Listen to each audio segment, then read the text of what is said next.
Greetings, this is Dyslexy from the Arma community group Shack Tactical. In cooperation with Bohemia Interactive, I'm creating a series of videos to explain some of the basics of Arma 3. In this video, we'll be covering a number of tips about how to be an effective team player in multiplayer. The multiplayer side of Arma 3 is a very diverse aspect of the game, and the people you play with, or the servers you play on, can span a broad spectrum of styles, from very casual to military strict, and all manner of mission types and scales. The guidelines we'll discuss here are oriented towards the core aspects of multiplayer infantry combat, and should be applicable to a large percentage of the situations you find yourself in. We'll break this down in the tried and true fashion of communicating, moving, and shooting.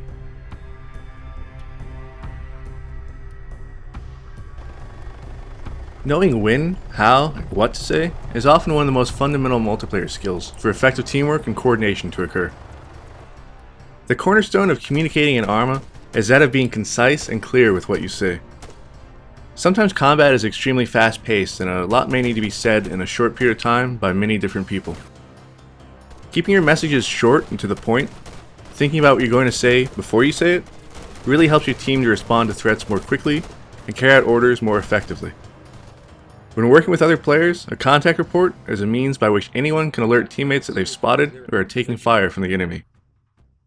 In my community, our contact reports are pretty standardized in format and can be broken down into 4 basic steps: alert, orient, describe, expound.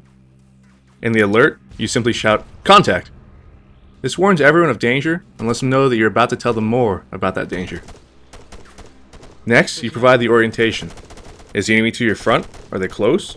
Relative directions like front, left, and right, and relative distances, close, medium, and far, are the simplest ways to give this information. If time permits, be more precise. Use your compass to get an exact bearing and estimate the range in hundreds of meters. After orienting, describe the threat. What was it? Infantry? Armor? Be as specific as necessary, but don't overdo it. Remember your brevity. Finally, expound as needed. If you gave a hasty initial report, now might be the time to flesh it out with further details, including range if you skipped that step earlier. If the target's hard to see, this is where you could talk people onto it with more descriptive guidance. That might sound pretty strict, but countless hours of playing have proven this to be the simplest, most effective means of communication.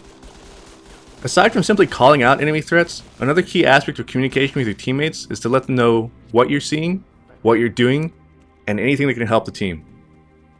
Arma has big dynamic engagements, and it's really useful to keep your team informed about how the situation is developing.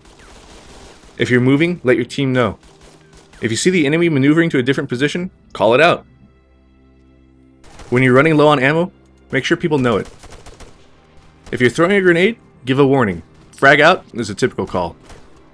If a grenade is thrown at you or your friends, shout "Grenade!" and take cover.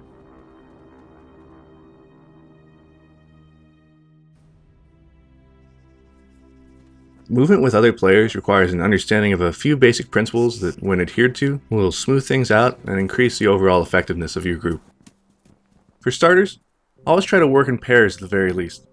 The person you're paired with is known as your combat buddy. They'll move with you, fight with you, and look out for you if you get injured. Even if you have a fire team of 4 or 6 players, you always ensure that each person has at least one buddy working with them. When moving, avoid crossing lines of fire. It's easy to be shot by a friendly when you suddenly run out in front of them without warning. Be conscious about where you stop and aim. You should do so in a manner that makes it possible for teammates to safely pass behind you. If you need to pass in front of someone's muzzle, say so in voice and get a confirmation from them before you do. Always maintain interval with other players. Common sense dictates that bunching up results in people being killed. Staying spread out reduces the effectiveness of enemy fire, explosives, and mines. If you see teammates bunching up, call a reminder to them to spread out. Players commonly bunch up when checking or looting bodies, tending to wounded, or when in urban or otherwise dense areas. Be extra vigilant in those situations.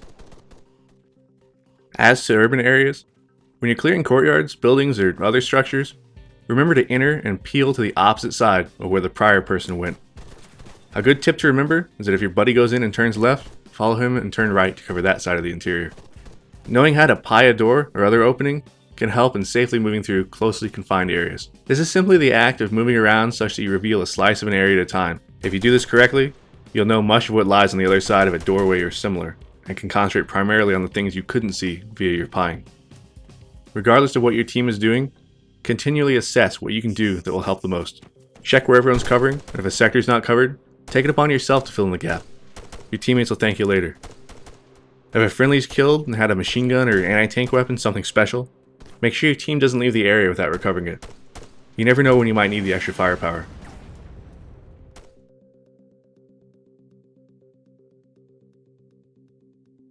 You should always attempt to make the most of a situation before firing.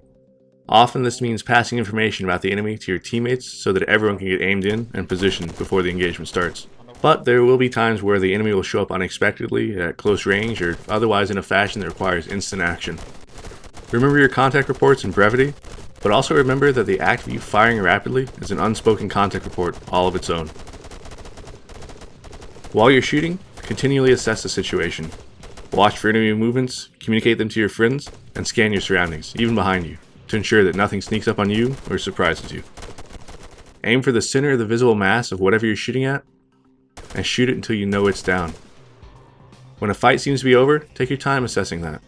Use stance adjust to peek up, clear a slice of the terrain, peek up higher, and repeat until you've seen all you can see. Only then should you move out. During your engagements, it's really important to maintain a high degree of situational awareness with respect to the disposition of friendly forces, or, in some cases, non-combatants. Arma isn't really the kind of game where you shoot first and ask questions later. Know where your friends are, be familiar with your uniforms and those of the enemy, and when in doubt, take more time to identify a target before engaging it. Always gain positive identification on the enemy before engaging. You don't want to be the guy who engages friendlies through some bushes because you weren't aware that a friendly fire team had changed location while you were combat daydreaming. And that wraps up this community guide video. As with everything, practice is the key to developing good teamwork, communication, and shooting skills. You'll quickly find that those who can work together effectively will outsmart and outperform their opponents. Twitch skill only takes you so far. When you're faced off against an opposing team full of people who are constantly moving, shooting, and communicating together, you'll need more than reflexes to prevail. Good luck out there, and good hunting.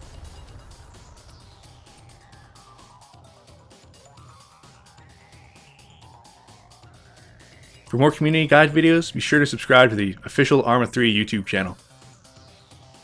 For other Arma 3 updates, keep track of the official website, Facebook, and Twitter pages. If you'd like more in-depth tutorial and large-scale multiplayer gameplay of Arma 3 and the previous Arma games, I'd also recommend you check out my personal channel here. This is Dyslexy, and I'll see you on Stratus.